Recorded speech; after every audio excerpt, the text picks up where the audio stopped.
Hi friends, எல்லாருக்கும் வணக்கம். நம்ம டிஎன்பிஎஸ் சேனலில் ப்ரீவியஸ் இயர் கொஷின் பேப்பரை அப்டேட் பண்ணிட்டு இருக்கோம். நம்ம டிஎன்பிஎஸ் சேனலை சப்ஸ்கிரைப் பண்ணாத நண்பர்கள் சப்ஸ்கிரைப் பண்ணி வச்சுக்கோங்க.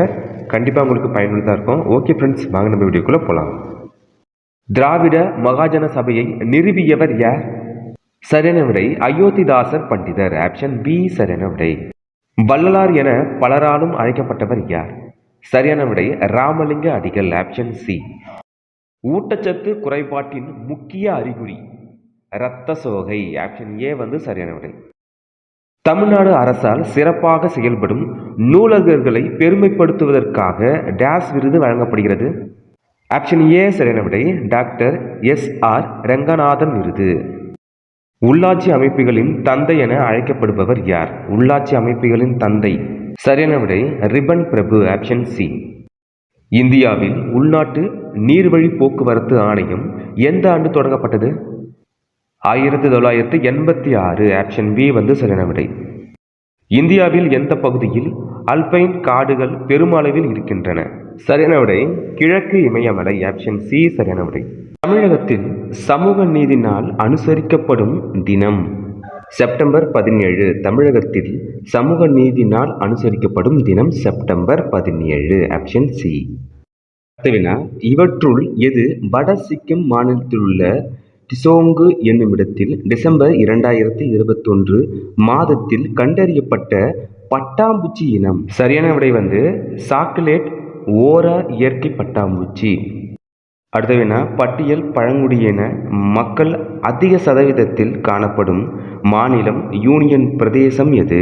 சரியான விடை லட்சத்தீவுகள். Option A. அடுத்ததான் இந்த கவனிச்சு பாருங்க. கீழே கொடுக்கப்பட்டுள்ளவற்றில் எது சுனாமி வருவதற்கு முன் நாம் மேற்கொள்ள வேண்டிய முன் எச்சரிக்கை நடவடிக்கை இல்லை? ஃபர்ஸ்ட் ஆப்ஷன் பாருங்க, அருகில் உள்ள பாதுகாப்பான தங்குமிடத்திற்கு வழியை கண்டறிதல். இதை பாருங்க, மாற்று கட்டிடத்தை கருத்தில் கொள்ளல். அடுத்த ஆப்ஷன் கவனிச்சு பாருங்களேன், அவசர முதலுதவி பெட்டி வைத்திருத்தல். தரைத்தளத்தில் வசிப்பவர்கள் அங்கேயே இருத்தல். எது சுனாமி வருவதற்கு முன் நாம் மேற்கொள்ள வேண்டிய முன் எச்சரிக்கை நடவடிக்கை இல்லை? அதற்கு சரியான விடை ஆப்ஷன் டி, தரைத்தளத்தில் வசிப்பவர்கள் அங்கேயே இருத்தல். அடுத்த கில்கிட் மலைக்குடைவு பின்வரும் நதிகளில் எவற்றின் செயல்களால் உருவாக்கப்பட்டது? சரியான விடை சிந்து. Option B. அடுத்த கரோஸ்தி எழுத்து வடிவம் எதில் இருந்து உருவானது? சரியான விடை அராமிக். Option D. அடுத்தது, எப்போது மலையாளம் தனி மொழியாக மாறியது? விடை 11ஆம் நூற்றாண்டு. Option B. நீலகிரி மாவட்டத்தில் நிலச்சரிவு ஏற்பட காரணமாக இருப்பது டேஸ் ஆகும்? சரியான விடை அதிக மழையின் காரணமாக தான் நீலகிரி மாவட்டத்தில் அந்த நிலச்சரிவு ஏற்படுறதுக்கு காரணமா இருக்கு. அதிக மழை. Option B. ஒரு கோளத்தில் எத்தனை மீப்பெரு வட்டங்கள் உள்ளன? சரியான விடை எண்ணிலடங்கா வட்டங்கள் உள்ளன. சிறுநீர் கழித்த பின் சிறுநீர் குழாயில் ஏற்படும் அமிலத்தன்மையை நடுநிலைப்படுத்தும் சுரப்பு டேஸால் சுரக்கப்படுகிறது? செண்டி சரியான விடை கவுபஸ் சுரப்பி. எலுமிச்சை புல்லின் தாவரவியல் பெயர் என்ன? சரியான விடை சிம்போபோகன் சிட்ரஸ். அடுத்த போர்டியாக்ஸ் கலவை என்பது டேஸ் ஆகும்? ஆப்ஷன் ஏ சரியான விடை CuSO4 + சுண்ணாம்பு. சுண்ணாம்பு அப்படின்னா எல்லாருக்கும் தெரியும். CuSO4 அப்படின்னா காப்பர் சல்ஃபைடு. காப்பர் சல்ஃபைடும் சுண்ணாம்பும் சேர்ந்தது தான் போர்டியாக்ஸ் கலவை. எந்த வாயு வளிமண்டலத்தில் அதிக அளவில் உள்ளது? எந்த வாயு வளிமண்டலத்தில் அதிக அளவில் உள்ளது? சரியான விடை ஆப்ஷன் டி, நைட்ரஜன். வளிமண்டலத்தில் அதிக அளவு நைட்ரஜன் தான் இருக்கு. எத்தனை பர்சன்டேஜ்னு பார்த்தீங்கன்னா 78% நைட்ரஜன் இருக்கு. ஆக்சிஜன் 21% இருக்கு. மீது இருக்கிற அந்த 1% தான் மற்ற வாயுக்கள் இருக்கு. அடுத்த கொஸ்டின், டி பிராக்லி அலைநீளத்தை அளக்கும் பரிசோதனையை முதலில் செய்த விஞ்ஞானி? டி பிராக்லி அப்படின்னா என்னதுன்னா பொருள் அலை கோட்பாடு. இந்த கோட்பாடை 1927 டேவிட்சன் ஜெர்மர் இங்க 2 பேரும் கண்டுபிடிச்சாங்க. டி பிராக்லி அலைநீளத்தை அளக்கும் பரிசோதனையை முதலில் செய்த விஞ்ஞானி டேவிட்சன் ஜெர்மர். சங்க இலக்கியத்தில் போர்க்களத்தினை கண்ட வீரத்தாயின் நிலையை போற்றியவர்? இப்படிதான் கொஸ்டின் வருது.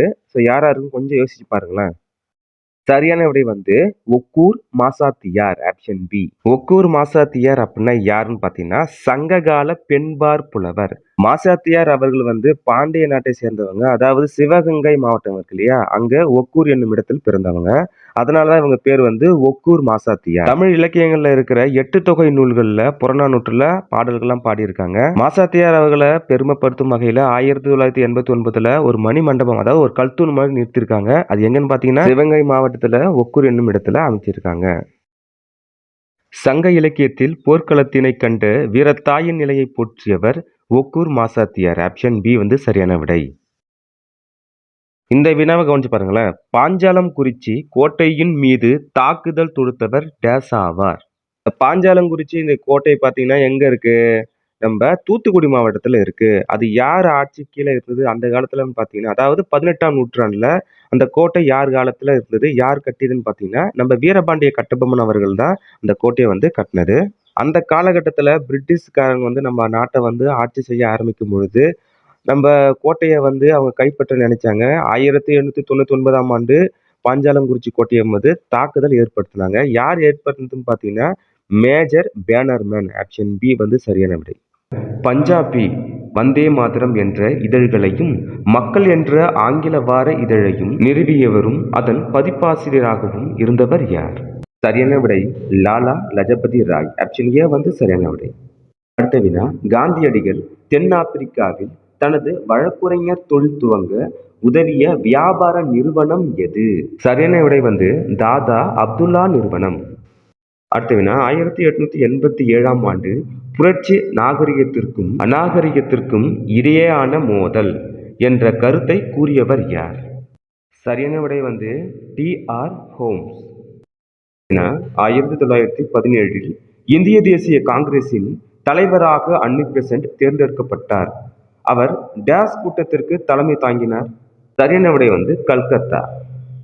அடுத்த வினா, 700 வரிகளுக்கு மேல் கொண்ட பாடலான மதுரை காஞ்சி என்ற நூலை எழுதியவர்? சரியான விடை வந்து ஆப்ஷன் டி தான் சரியான விடை. மாங்குடி மருதனார். மதுரை காஞ்சியை எழுதியவர் யார்? மாங்குடி மருதனார். சௌரா சம்பவத்திற்கு பிறகு எந்த ஆண்டு ஒத்துழையாமை இயக்கத்தை மகாத்மா காந்தி தற்காலிகமாக நிறுத்தி வைத்தார்? ஃபர்ஸ்ட் நம்ம தகவலை நம்ம தெரிஞ்சுப்போம். சௌரி சௌரா சம்பவம் அப்படின்னா என்னன்னு பாத்தீங்கன்னா, பிரிட்டிஷ் காலனி ஆதிக்கத்திற்கு எதிராக ஒரு வன்முறை சாரா போராட்டமா ஆரம்பிச்சு, ஒரு அமைதி போராட்டமா ஆரம்பிச்சு, கடைசியில அதுல வன்முறை பரவியது. பொதுமக்கள் வந்து காவலர்களை தாக்கி காவல் நிலையத்துக்கு வந்து தீ வச்சாங்க. அதுல 22 போலீசார்கள் வந்து இறந்து போறாங்க. அதனால என்ன பண்றாரு மகாத்மா காந்தி, இந்த இயக்கத்துல வன்முறை பாதை வந்து சரியா இருக்காதுன்னு சொல்லிட்டு 1922 பிப்ரவரி 11 அன்று இந்த இயக்கத்தை வந்து கலைக்கிறாரு. சௌரி சௌரா சம்பவத்திற்கு பிறகு எந்த ஆண்டு ஒத்துழையாமை இயக்கத்தை மகாத்மா காந்தி தற்காலிகமாக நிறுத்தி வைத்தார்? 1922. ஆப்ஷன் சி வந்து சரியான விடை. இந்த கேள்விக்கு 3 பேர் சரியாக கமெண்ட் பண்ணியிருந்தாங்க. ஃபர்ஸ்ட் பேர் யாருன்னு பாத்தீங்கன்னா மங்கை, இரண்டாவது நந்தினி, மூன்றாவது முத்துக்குமார். இவங்க 3 பேருக்கும் வாழ்த்துக்கள். ஃபர்ஸ்ட் கொஸ்டின் பாருங்க. தமிழ்நாட்டின் மிக நீளமான ஆறு எது? தமிழ்நாட்டின் மிக நீளமான ஆறு எது? சரியான விடை காவேரி. காவிரி வந்து கர்நாடகா மாநிலம் கூர்க் தலைக்காவிரி அந்த இடத்துல இருந்து 850 கிலோமீட்டர் வந்து பாயுது. அதுல தமிழ்நாட்டுல வந்து 416 கிலோமீட்டர் வந்து பாயுது. சரியான விடை காவேரி. தமிழ்நாட்டின் மிக நீளமான ஆறு காவிரி ஆறு.